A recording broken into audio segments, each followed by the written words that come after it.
Bismillahirrahmanirrahim.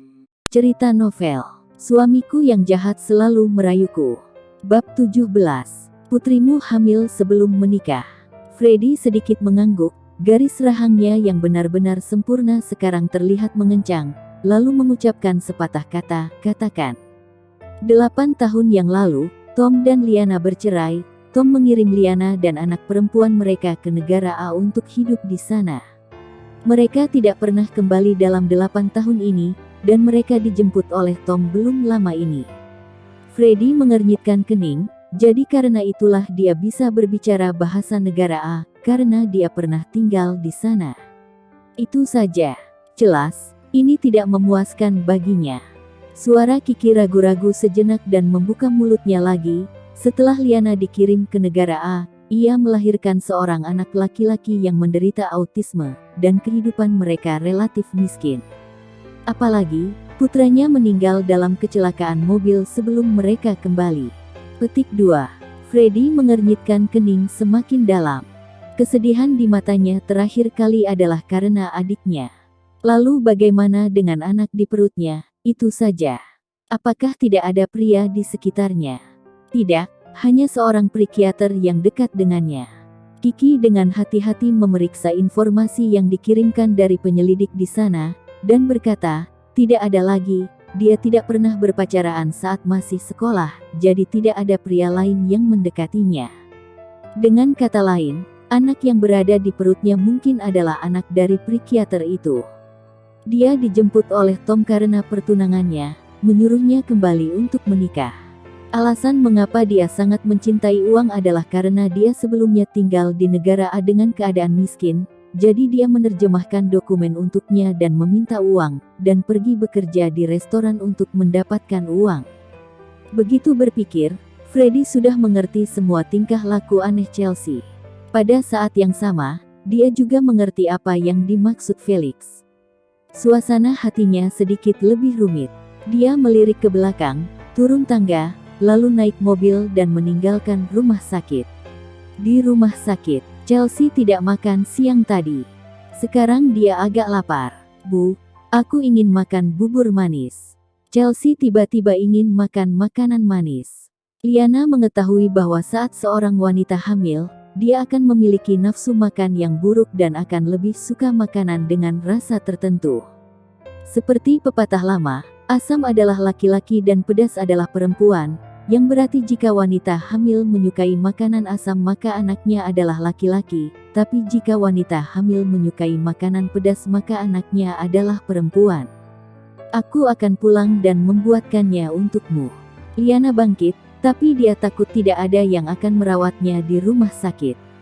Chelsea tampaknya melihat kekhawatiran ibunya, dia berkata sambil tersenyum, aku baik-baik saja.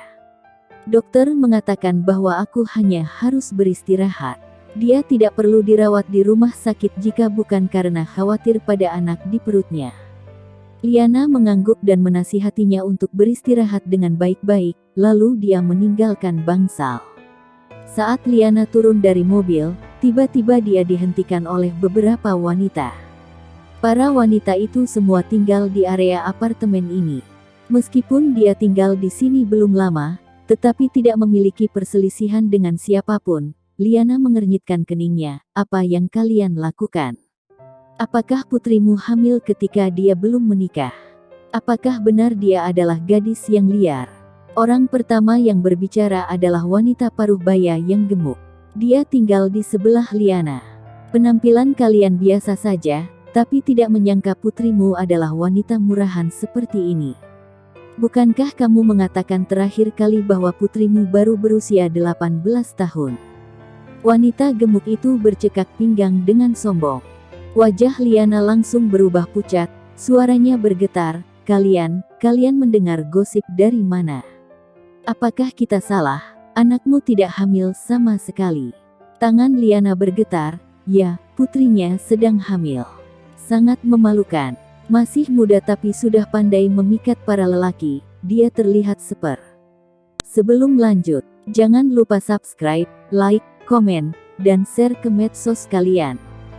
Cerita novel Suamiku yang jahat selalu merayuku. Bab 18. Menunjukkan kasih sayang di sini. Kemarahan itu muncul dari hatinya, kemarahan yang tidak jelas, yang dirinya sendiri pun tidak tahu apa penyebabnya. Suaranya dingin. Apa kalian menunjukkan kasih sayang kalian di sini? Suara ini, bahkan jika mereka belum bersama untuk waktu yang lama, Chelsea tahu dari siapa suara itu berasal. Tubuhnya menengang, dia langsung menoleh, dan benar saja. Freddy berdiri tidak jauh darinya dengan ekspresi muram. Apa yang aku katakan terakhir kali, apakah kamu mengabaikannya? Chelsea secara tidak sadar menarik diri dari lengan Felix. Tadi hanya karena dia khawatir tentang Liana, jadi dia tidak memperhatikan kontak fisik dengan Felix. Chelsea ingin menjelaskan, tetapi Felix memegangi pergelangan tangannya. Dia memandang Freddy, pernikahan kalian hanya selama sebulan. Masing-masing dari kalian hanya mengambil apa yang kalian butuhkan. Apa alasanmu ikut campur dalam urusan pribadinya? Mengetahui semua tentang Chelsea, Felix merasa sakit hati dan menyesal, jadi dia ingin menghargai dan melindunginya sekarang. Mata Freddy tertuju pada Felix yang memegang pergelangan tangan Chelsea. Lalu dia menunjukkan senyum mengejek. Kamu membiarkan seorang wanita yang mengandung anakmu untuk menikah dengan orang lain, dan sekarang kamu malah ingin menunjukkan bahwa dia milikmu. Dia langsung mengakhiri senyum mengejeknya dan matanya yang setajam pedang langsung mengarah pada Felix seolah-olah ingin menembusnya. Apa kamu bisa dianggap seorang laki-laki? Hati Chelsea terasa sangat sakit, dia merasa malu, marah dan tidak berdaya. Freddy bahkan berpikir bahwa anak dalam perutnya adalah milik Felix. Chelsea sangat menghormati dan berterima kasih pada Felix. Bagaimana mungkin dia berani mendiskreditkannya dengan kesalahan dirinya sendiri? Dia melepaskan tangannya yang dipegang oleh Felix lalu menatap Freddy. Jika kamu ingin mengataiku, langsung saja katakan padaku, jangan bawa-bawa orang lain. Pembelaan Chelsea pada Felix melampaui harapan Freddy. Mereka benar-benar saling mencintai. Namun di matanya, ini terlihat konyol dan membuatnya marah. Sekarang identitas Chelsea adalah istrinya, tetapi dia dan pria lain sedang menunjukkan cinta mereka di depannya. Kemarahan yang tak bisa dijelaskan terus bergulir di dadanya. Namun, apa yang dikatakan Felix memang benar, pernikahan mereka hanyalah sebuah kesepakatan. Dia tidak punya hak untuk menyalahkannya, hanya saja dia tidak ingin melihat mereka bersama. Tanah Teluk Repulse, jika kamu masih menginginkannya, datang kepadaku. Setelah mengatakan itu, dia berbalik, melangkah pergi. Chelsea linglung untuk beberapa saat, tidak menduga bahwa saat dia telah menyerah, Freddy justru memberinya kesempatan lagi. Ini sangat menggiurkan untuknya.